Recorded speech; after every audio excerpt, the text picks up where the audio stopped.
right, hello wine drinking people. Today is Tuesday, October 5th, and we have got an amazing week for you this week, and then another incredible week next week. Check out all the events coming up in the month of October on our calendar of events. The 1998 Bordeaux tasting, one of our once-in-a-lifetime tastings. Our next once-in-a-lifetime tasting coming up, we're featuring Chateau Petrus, Trotanoy, Cheval Blanc, and a lot of other great stuff from one of the great vintages for the Right Bank 1998. Check that out. That's one Friday from this Friday on the 15th of October. All right, but first of all, what did I have to drink yesterday?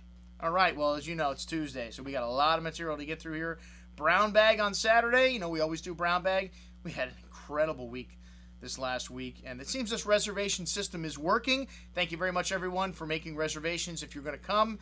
And just an incredible lot of wines on possibly one of the best brown bags ever, 1994 Opus 2000 Britannia out of Magnums. Just a slew of great wines, 1999 Montbusquet, 1996 Côte d'Esternel. And at the end of the day, hey man, Nick's here. You know, the possibility of opening up Quintarelli is very high. We had the 1997 Alzero for those of you who hang out till the end of Brown Bag. Great stuff. Hey, Saturday night, you know I'm having wine with dinner. And just happened to have a good friend of mine, Dave from Canada, in. And man, we drink some incredible stuff on Saturday night. Verite 2001, 1998 Lafite. We had the 2008 Cayman Special Select. That just came in last week. We had an offer out on it, and this wine is all that in a box of chocolates. Again, really ripe, almost Shiraz-like in nature, and just a full-blown California Cabernet. If that's what you like from Napa Valley, this wine is the epitome of that. All right, and then we had a little sweet wine.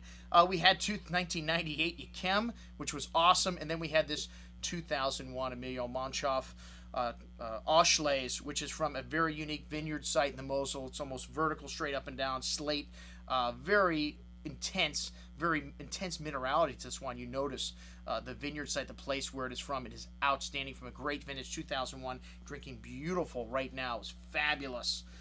With the sashimi, something a lot of people don't do. Start with a sweeter wine. These wines are great with a variety of different kinds of food. Asian, spicy being one of my favorite with them. All right, Sunday football. I don't even know if I could have time to talk about that. It's another slew of great wines. That's where we had the 1995 La Coya, the 2002 La Forte de la Tour, the 1996 Peter Michael Le Pavot. Man, it was just a fabulous weekend of drinking at the Wine Watch.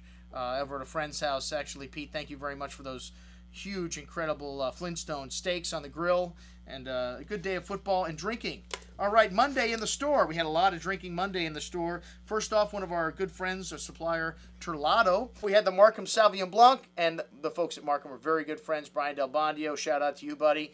This Sauvignon Blanc, a great little value, as are all of the wines from Markham Vineyards. Light, crisp melon and grapefruit citrus with a little bit of gravelly minerality to the wine. Light and crisp on the tongue, very refreshing.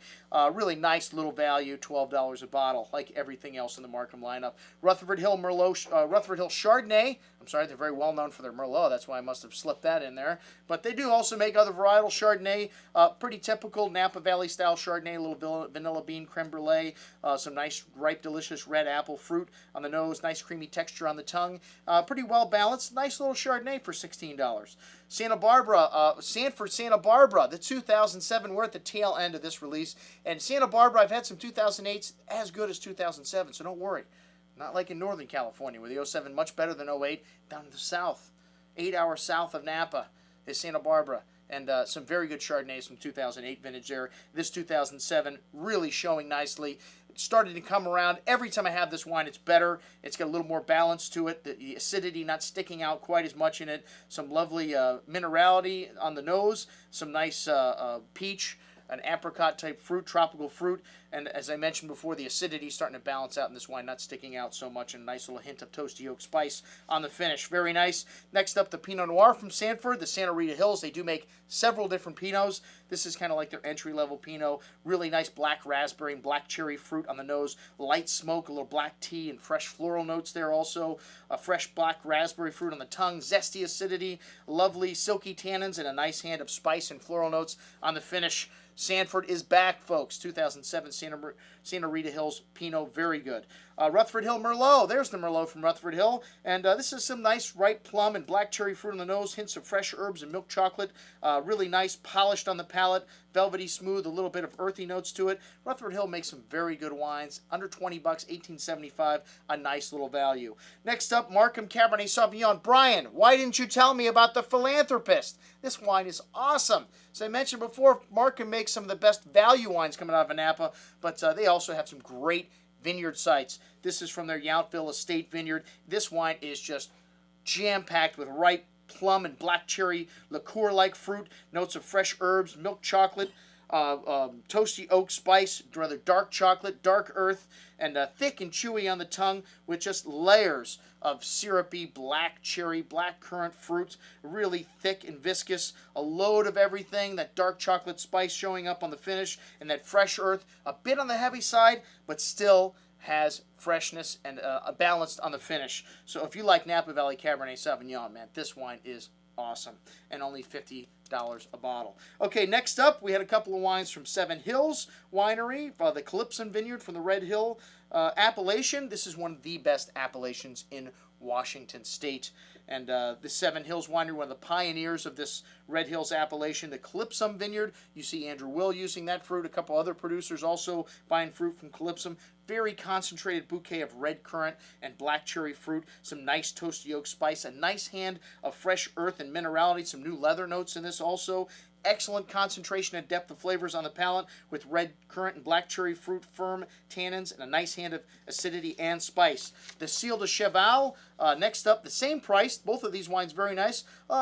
Pretty distinctly different, though. This wine has red cherry and plum-like fruit on there also. A little more floral, some sweet balsamic-type notes and tobacco. A solid core of cherry and currant fruit on the tongue with layers of spice and earth and zesty acidity, holding everything together, and lovely sweet tobacco spice on the finish. Really nice. And then Jeff Weston stopped in with a one-off, the 2004 Altesino Brunello. I should probably put this on the show tomorrow because I actually tasted it this morning. I left it sitting on my desk, and it was fantastic when I got here this morning.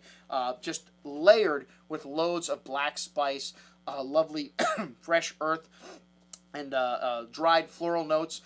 Classic Brunello di Montalcino, and really don't underestimate these 04s. You can keep them open for 12, 24 hours, even in the glass, and they're just going to get better. A great vintage from Brunello, one of the great producers, Altesino, most excellent juice in 04. All right, next up, we had Anthony from Florida Wine Company, and he had some interesting stuff, some new Kermit Lynch stuff, Champagne, Veuve de Vernet, a really nice little Cote de Blanc wine, very fresh, light on the dosage, only 5 grams per liter, a light chalky kind of mineral note to the finish, and then we had 2 of those champagnes from Veuve Fournet.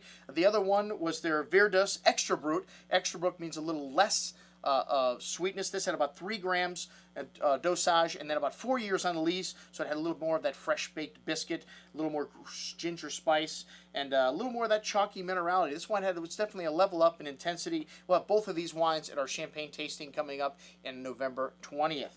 All right, and then we had some little Macon wines from Henri Persuet. Another hard name to pronounce. Hey, I failed French class in high school and again in college.